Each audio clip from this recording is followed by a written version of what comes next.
Jayson, you guys are obviously sort of trying to dig out of a hole for a lot of that game. What allowed you guys to flip the game around the way you did over the final couple minutes? Yeah, I think, it was one of those timeouts in the third quarter.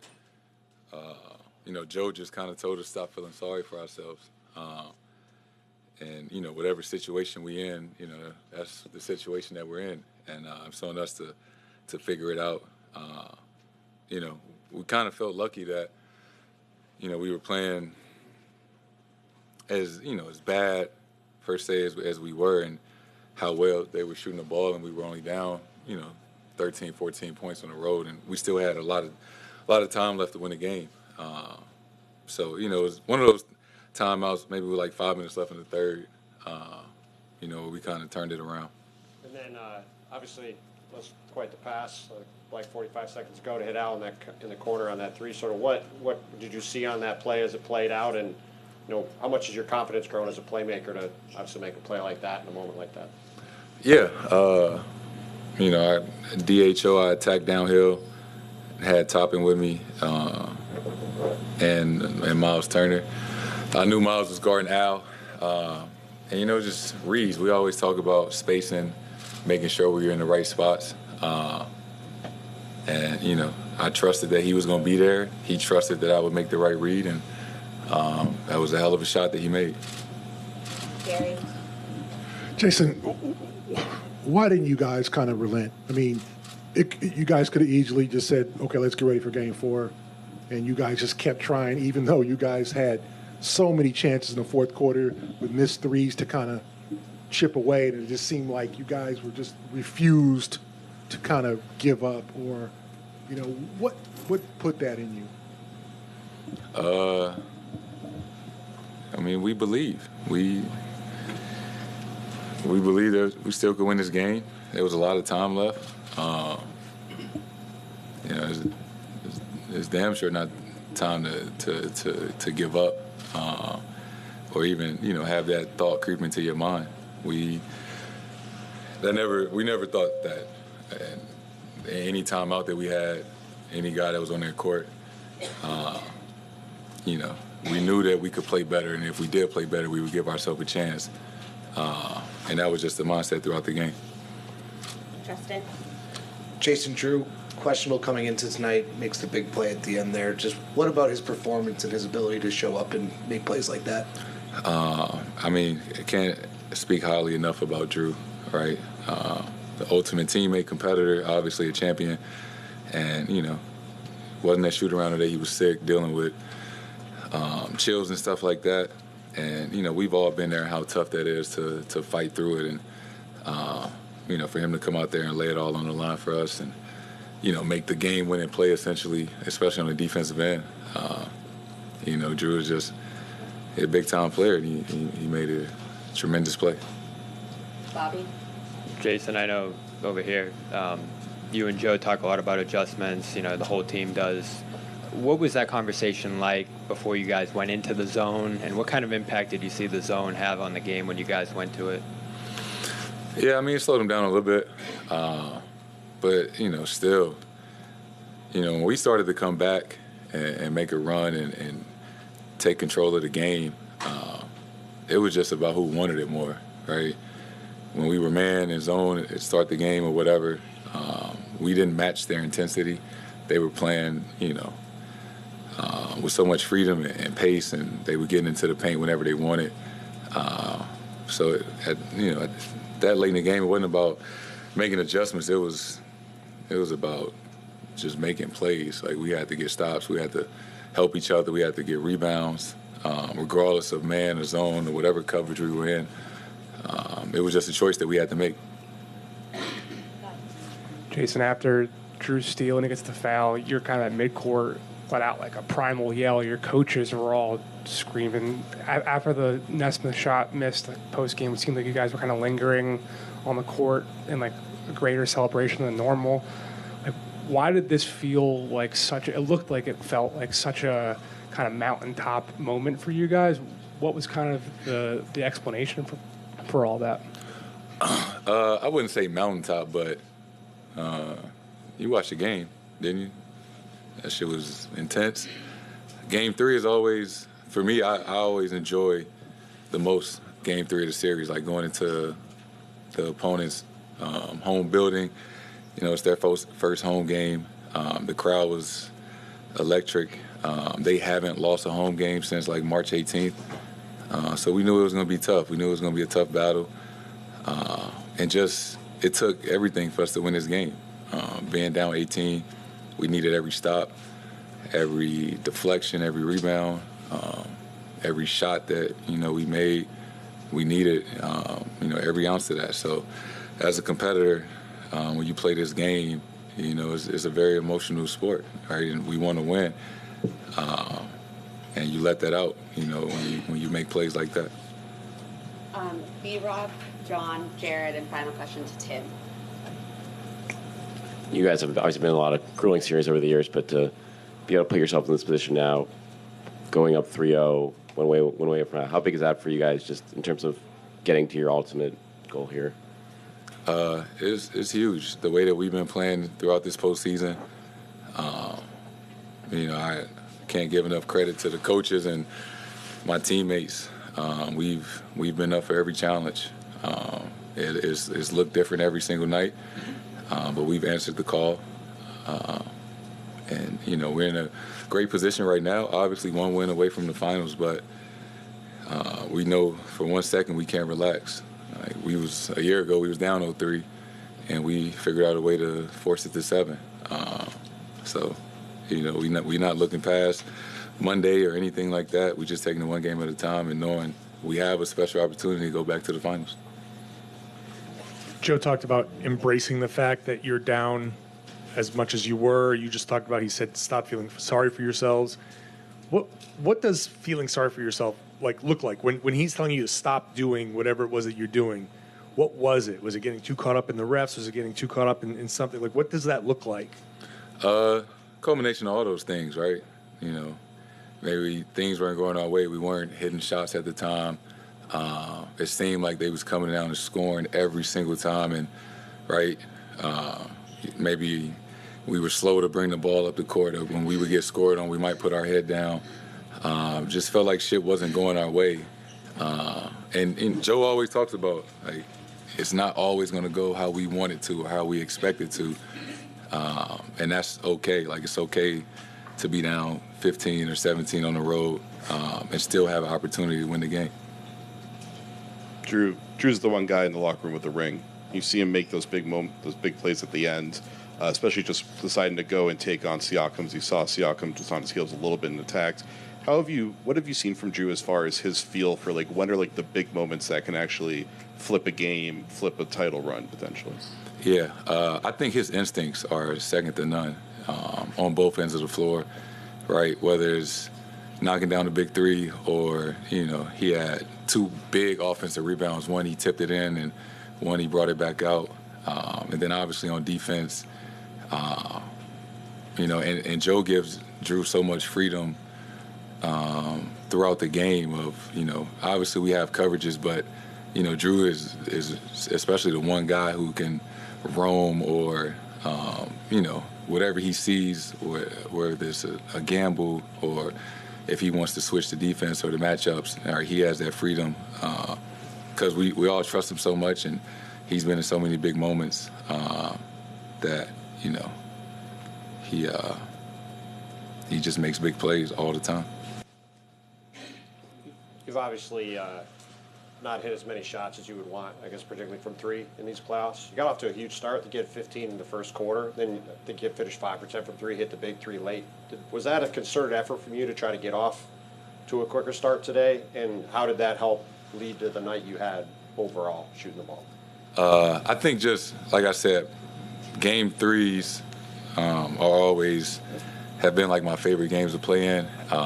And I think it's important, even if I'm not, you know, scoring the ball, just to come out there with a certain level of intensity, kind of set the tone, because, you know, it's a hostile environment. They're back home, the crowd is into it.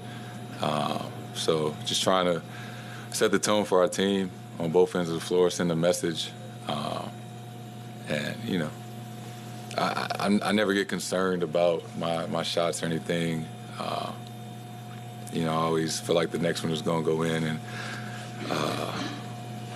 and just always stick with my routine, shoot with confidence, make the right plays, and it normally works out.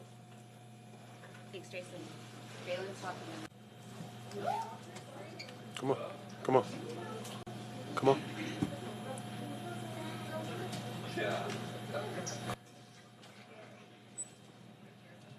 You sit right here.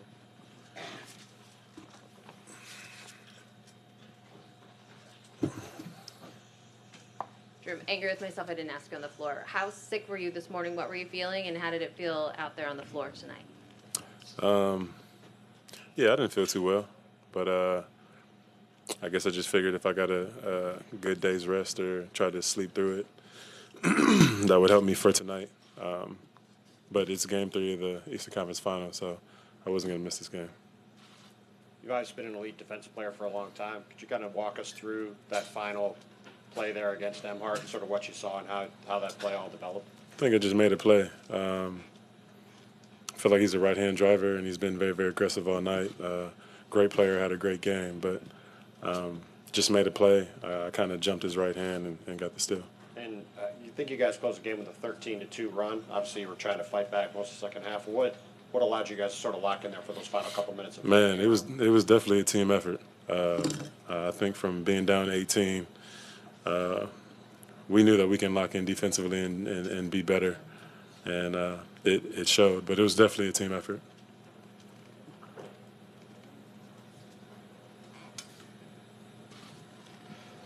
This whole year, offensively, a lot of big moments. You spend them in spacing to the corner. You're in the dunker spot. You had this big opportunity to drive, and you just went straight at Siakam. What were you thinking in that moment? And did you feel like this was a moment where it's like, I got to step in and actually do something here? I think I just saw a chance and took an opportunity. I felt like he was on his heels. He wasn't really expecting me to attack downhill, so I attacked him and just tried to be aggressive and got the and one. But it wasn't anything like it wasn't anything just me being aggressive.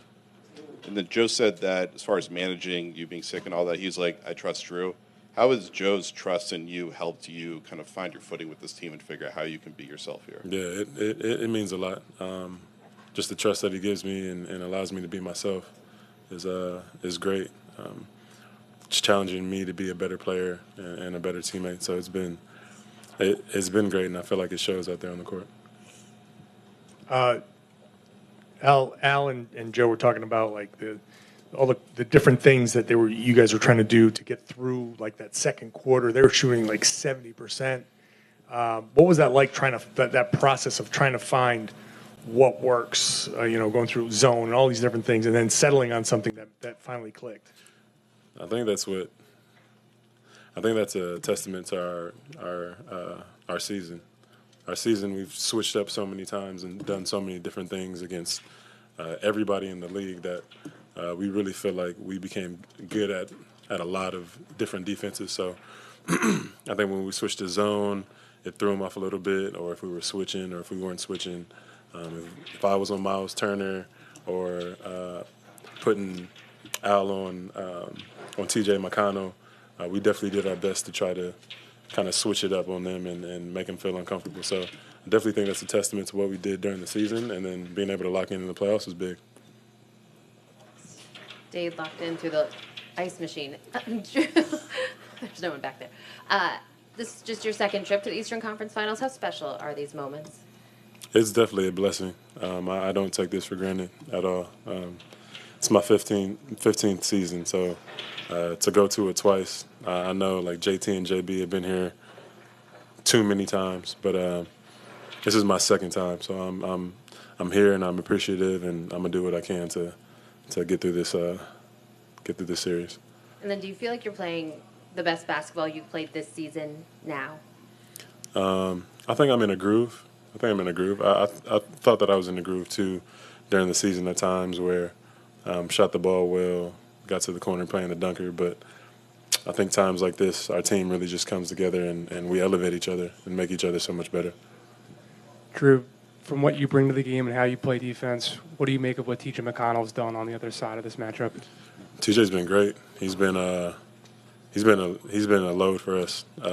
Obviously, with our scouting and all that, we focus on TJ a lot. We feel like he is the head of the snake, especially in that second group. I think to be able to come off the bench and score 16 points or whatever it is, and bring the energy that he brings is huge for their team, and he's been doing it all season. Last question, Joe. Jrue, first of all, how are you feeling now, and what were you dealing with today? I'm all right. A little fever here and there. Slept a lot, but I feel pretty good. And then on the play, the steal on Nembhard, Rick wanted a foul there. He was pretty adamant, and obviously you would disagree. But could you explain why that's a clean play? I guess from my perspective, I thought I beat him to the spot. If anything, we were chest to chest. So, and then the ball was out, and it was kind of just like a little tap with my left hand. So, and maybe I'm wrong. Maybe I have to go look at it again. But I don't really think there was that much contact. But everything happened so fast, So. Thank you, Jrue. All right, guys. Come on.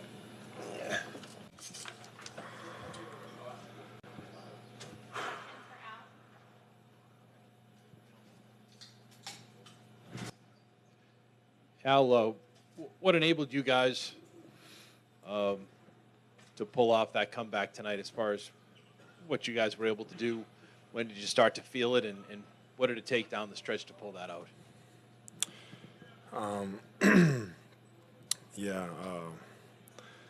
First of all, for me, it's the glory to the Lord for giving me this opportunity, putting me in this position. And for us, it was just poise.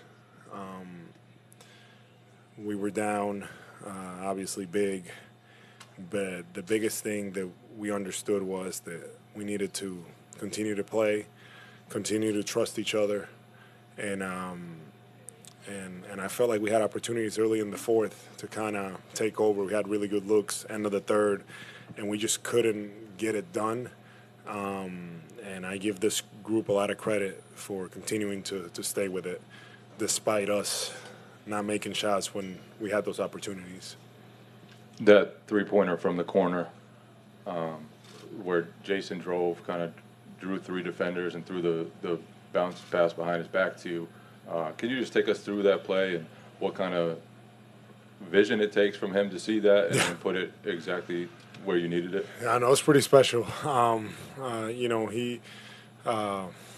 drove to the basket. He felt like he had a lane, and then I don't know how he got it there, and he had to improvise, and he just continued to make time after time the right play, and that was an unbelievable play that he made.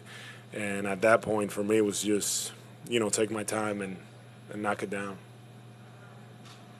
Al, you talk about the poise and mental strength to kind of come back there at the end, but how do you maintain that when the Pacers had shot so well? They hit everything against you guys, and on top of that, the shots weren't falling for most of the guys. That combination usually doesn't lead to a good result. How do you guys keep your heads about you to make that final kick? The biggest thing for us was to, we understood it was going to be very difficult here. They were undefeated here at home. I don't think they've lost here since, March 20th or something like that? 18th. They've been playing really well, and we understood the challenge. And TJ McConnell, such a good player. His energy in Nembhard was unbelievable today as well. And they brought it. They kept bringing it. And for us, my whole thing was like, let's just keep playing. Let's just keep playing. Let's stay with it. I feel like Joe was trying to do everything and anything that he could to kind of get us going, and it was hard. And it's hard to win on the road. And I give the group a lot of credit because, to your point, when those things don't happen for us in the past, it hasn't been good. But our group, understands the opportunity we have in front of us, and we really wanted to give ourselves the best chance tonight, and we didn't waver. We just continued to to play on. Al, tonight you became the oldest player in NBA history to hit 7 3-pointers in an NBA playoff game. What does that mean to you to be able to do this for so long, especially considering you weren't a three-point shooter for so much of your career? Yeah, I mean, for me, it's just I've been, very blessed to still be in this position, to be able to play at this type of level, to be a part of a team like the Celtics, and really, making sure that that I'm, doing everything I can to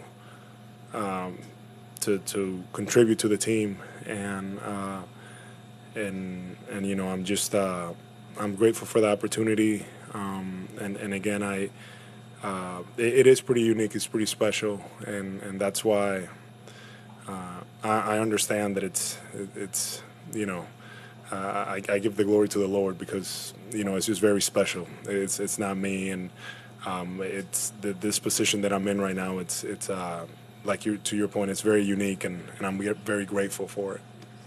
Jared. Do you laugh when you're being told you're the oldest to do something? Is that weird to hear? Yes, I do. Yes, I do. But it's fine. I mean, I get it. I feel like we do make that's a constant. The age is being brought up a lot, and I just think it's funny. You've talked a lot about how Jrue has kind of surprised you in some ways over the course of the year, but then what it did at the end there, that's almost not surprising. That's kind of what? Man, that was unbelievable. That was an unbelievable play. A guy like that coming full speed, him having the instincts to do that, he is just, just his instincts. He's just a winner. Ultimately, that's what it comes down to. He's a winner, and he stepped up in such a big way for us tonight in that moment. Also, when he got the and one, then knocking down those free throws at the end. He's a winner, man. I'm so fortunate to be playing next to him. I don't take it for granted. Al, Joe said to us, like, kind of a turning point was the right word, but at one point kind of realizing, like, we're down, but there was a realization, like, all right, this is going to be fun tonight. We're going to have fun tonight. You just said Joe was doing anything and everything he could to kind of get you guys going. What were some of the kind of things he was doing in that situation? Well, I mean, we were searching for answers because they were shooting the ball so well.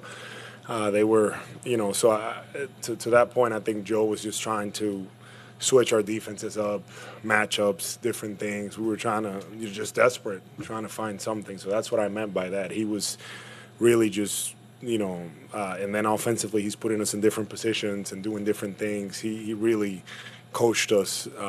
It was incredible, just to see him going through so many progressions, through so many things, and he's demanding on us, and it's something that we accept, and we're behind him, and we're trusting him, and that's what it took tonight. We kept trusting him, kept doing everything that he was asking for us to do, and we finally were able to to break through. Abby? Al, you guys have now won 3 games in the clutch in this postseason, and like you mentioned, haven't lost yet on the road in the postseason. You said it's hard. What is it about this group that you guys are able to overcome in those moments? I believe, these past few years, we've had some battles, and I feel like our group, it's, we've been through it. We understand that we've had some grueling, tough series, and this one's no different. This team is a very good team. They're very dangerous. There's a reason why they're here, and I know we're up 3-0, but it could have easily been very different. That's just how good of a team they are, and for us, we've been fortunate, and I think definitely our experience has helped us in these moments. Al, I apologize for one last age question, but do you ever have, for real old people, come up to you and compliment you on the fact that you're still playing basketball? And if so, how do you react to that? Like on the whole game, all the time, yeah. No, all the time for sure. I think I definitely, that people are.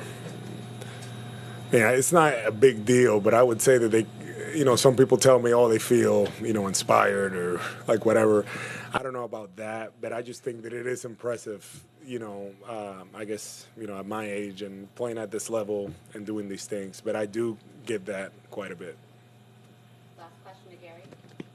Al, you've kind of made two references to your faith.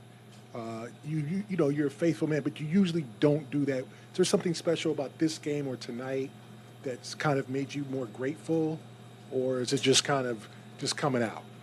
No, I just think it's coming out. I feel like I'm always mindful of of that, and the people that know me, they understand, how my faith. That's the most important thing in my life.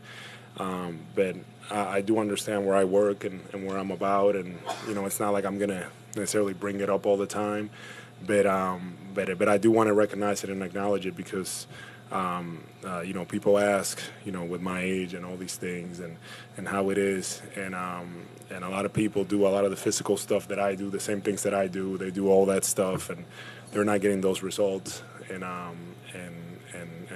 have. Promises and things with my faith that has put me in this position. So that's why I'm so grateful to be in this position right now. Thanks, Al. Thank you. Questions for Joe?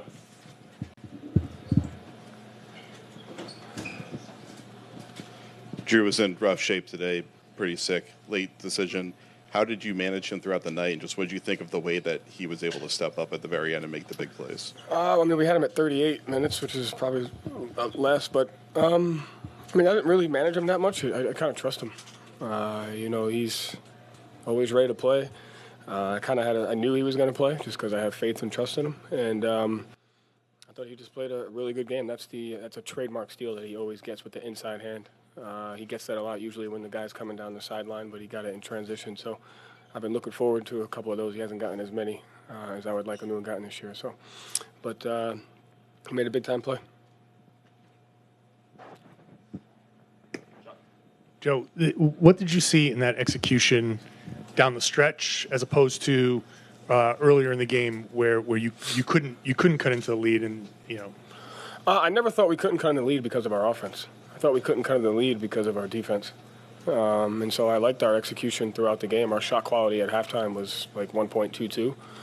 Their shot quality was like 1.12, but we just couldn't get a stop in the way that we needed to. We couldn't. It took us a little while to figure out what they were, took us a little while to figure out how we were going to match up with them in order to slow them down and put us in the best position. Without Halliburton, they went to some of the different stuff and they had a lot of speed. So I never felt like it was our offense. I felt like it was our defense, and I thought we took it to another level in the second half. And so down the stretch, did you see it was more defensive fueled? Or? Down the stretch, I thought we executed defensively and offensively. We made the right play at the rim, extra pass, good screening. I thought it was a high-level execution on both ends of the floor, especially in the fourth quarter.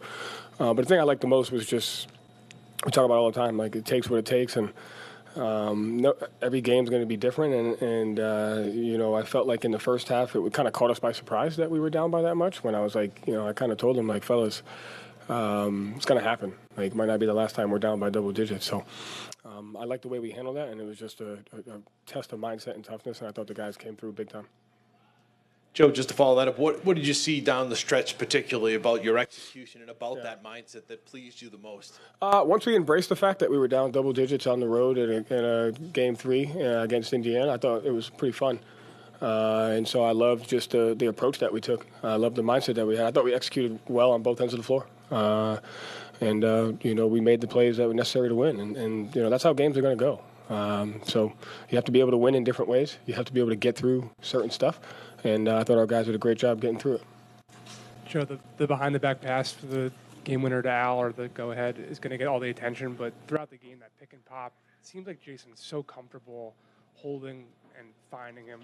Have you seen them developing that throughout the last couple of years? Is there things in practice, or is that just like rep and rep after a game that kind of develops that chemistry? That should get there's a lot of plays that should get attention from multiple guys, but just our offensive execution in general was good, and our pick and roll execution was good. I thought guys made the right play at certain times, whether to drive it, whether to pass it, one mores. And so I thought even when we had some empty possessions where, we got a couple shot clock violations, I thought we were playing with the right intentions, looking to make the right play, and that's the most important thing. I think they've shot over 60% from two throughout the series. I don't know where it explicitly ended up tonight. What of the things that they have been doing in that area in particular that have given you guys trouble through these first 3 games? Well, I mean, I like to I like to differentiate the 2-point field goal percentage that were long twos versus transition twos versus layups versus paint twos. And so that 60% can be a little misleading because some of the 2-pointers we have to live with because they're good at the other stuff, especially with Halliburton. So we got to break that number down and figure it out. Obviously, the transition twos are layups, so you got to fix that with your turnovers and your offense and not getting cross-matched. The layups in the half court you fix by your shift activity. The non-paint long twos you don't fix nearly as much. But they do a really good job of fighting to get the ball lower and lower, which makes it harder to switch. And they do a really good job of counteracting our ball pressure by getting it low. Like first drive, and the second drive gets a little bit lower. By the time you get to the third drive, it's really hard to switch that, and they end up already having a foot in the paint. So in the first half, we didn't have great ball pressure, and they were able to get it lower, lower, lower. In the second half, we picked up our ball pressure, and they couldn't get it as low as they wanted to, and we had better shifts. In addition to the ball pressure, you said you found some things that you liked as the game went on in terms of matching up with them. What were some of those things that you liked as it went? I mean, I can't tell you that, but I know we found them. Let's try. Joe, just the performance of Al Horford, who just keeps churning away mentally, physically, and what he did tonight. Poise. Like I said, I felt like even when it wasn't going well for us, which we have to expect that it's not at times, we just kind of stayed right there. And Al's kind of the anchor to that. But I think tonight it was everybody. Everyone just kind of stayed there. And, when we got it to 10, being down 10 on the road in a playoff game should not be anything other than normalcy. And so we just had to normalize it. We had to normalize the situation we were in, and Al's poise and leadership, and I think everybody showed that as well. Joe, you went with Xavier there for a little bit, first time in this series. What do you feel like he gave you guys, particularly on the defensive end there in the second half? Yeah, I mean, his ability, he's a great screener. He creates separation. And he has the gift defensively to be able to play both in drop and drop and switch. And so we were able to change our coverages when he was out there pretty frequently. He can guard different matchups because of his ability to play in drop and in switch. And so he just gave us some versatility, and I really appreciate with what he's going through right now, just him even being here, and then the ability to call on him and him deliver for us just says a lot about who he is as a person. So I appreciate him for that. It felt like, especially down the stretch, like there was just a different level of physicality on defense with you guys, more resistance. I mean, you talk about that's kind of what separates at this level. What did you see, and what was kind of behind it? That our ball pressure stayed consistent, and then when we picked them up, they couldn't get it lower and lower and lower. And so, they still got to where they want a little bit, but we gave, like you said, we had more resistance defensively. We had better shift activity defensively. And we were just able to kind of do both. They test you with their dribble drive. It's really hard because their spacing is not predictable, and so you never know what type of space you're going to be in, so you don't know where the shift is going to come in from. So it's a real, the guys did a great job communicating matchups, coverages. We went zone, but once we were able to figure out the frequency to kind of slow them down a little bit, the guys really executed. Joe, you talked about being caught by surprise that you're down double digits, embracing that you're down double digits. Can you explain, before you embrace it, what does that look like, and after you embrace that, what's that process? I think you get caught up when you're down. You're just kind of shit, we're down, or we're down, or nothing's going our way, or such and such. It wasn't as bad as it felt for me personally. As I'm processing the game, I was like, this feels a lot worse than it actually is. We just got to tweak a couple things, and once we get it, we'll chip away at it. And so once you get out of the mindset of focusing on what's happened, and you get in the mindset of focusing on what needs to happen, then you can just kind of make the shift. And I thought the guys did a really good job of that. But at one point, I was like, look at the scoreboard. I was like, fellas, look at the scoreboard. Dallas was down 18 last night. This has to be normal. We have to know that we're going to be losing in the playoffs at some point, that we have to play through it. And the only way you play through it is by being in it. And so I thought the guys did a great job staying present in it. I'm curious, that the very last play, had you ever seen that formation that they came out with before? Yeah, it's a really good play. I think Miami runs it. I know Indiana runs it. It's unpredictable. So we had a game plan. We were looking to execute our need 3 defense in some capacity. But just like their half court offense, no idea if that was if it was reads, but that was definitely hard to guard. They got a good shot off. Some of it is luck too. Like we'd all sit here and say like that shot goes in, we're having a completely different conversation. So not necessarily luck, but like you need stuff to go your way sometimes. So. You're talking about feeling calm throughout that whole process during the game. You took more than twice as many threes as they did, and you had a few sections where you missed a ton of open threes. You guys kept firing. Al, JT have both been shooting poorly a lot, and they kept firing, and they eventually came out on top. How does like that 3-point volume discrepancy help you feel calm? Yeah, I mean, it's again, like we didn't go into the game saying we have to double them up at the 3-point line. We came to the game saying like you got to take the best shots possible, and so we did a great job in the second half, and really most of the game, of just taking the shot that was available there. If you break down a defense and they're taking away the rim and there's a 2-on-1, you have to make that play. And so I thought we just kept chipping away by taking the right shot every single time, whether it was a 3, whether it was a layup. And when you do that over the course of possession, I think it gives you a chance to get back into a game, and I thought the guys did that. Thank you, Joe. Thanks.